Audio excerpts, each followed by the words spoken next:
Lemoenvlei maatjies, baie welkom by vandag se lessie. Vandag gaan ons leer oor die alfabet.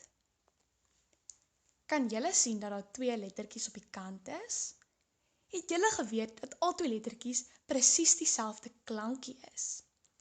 Die groot letter is die hoofletter, of ons kan daarvan praat as die mamma letter. Die klein lettertjie is die klein letter, of ons kan daarvan praat as die baba letter. Kom ons kyk gou watter klankie dit is. A is vir appel. Kan julle dit saam met my sê? A is vir appel. Kom ons sê A, appel. Probeer gou die volgende lettertjie. B is vir bobbejaan. B, bobbejaan. D is vir donkie. D, donkie. E is vir emmer. Emmer. Kan jy die een reg kry?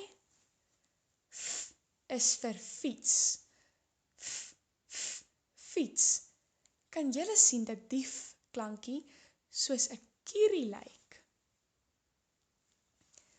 G is vir geskenk. Geskenk. H is vir hond. Hond. I is vir ink.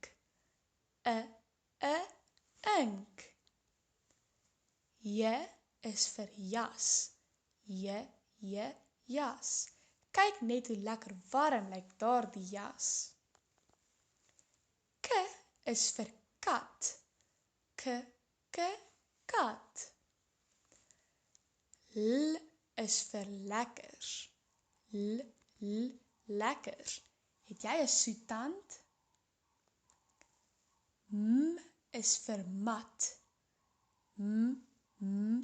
Mat. N is vir net. Net. O is vir oog. Oog. P is vir pampoen.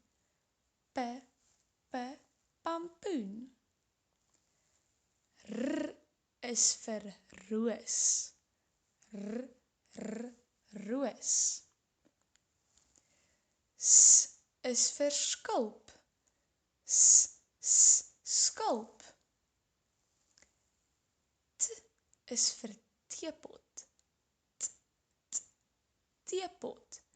Is dit nie 'n mooi teepot nie? U is vir ui. Ui. F is vir vark. Vark. Onthou julle, daar was net ook 'n f klankie. Hierdie f klankie lyk anders, want hy is 'n kort f. W is vir wolf. Wolf. Y is vir ys. Ys. Z is vir zebra. Zebra. Maatjies, dit is die einde van vandag se lessie. Onthou om te subscribe en die video 'n thumbs up te gee. Ek kan nie wag om julle te sien vir die volgende lessie nie. Tata!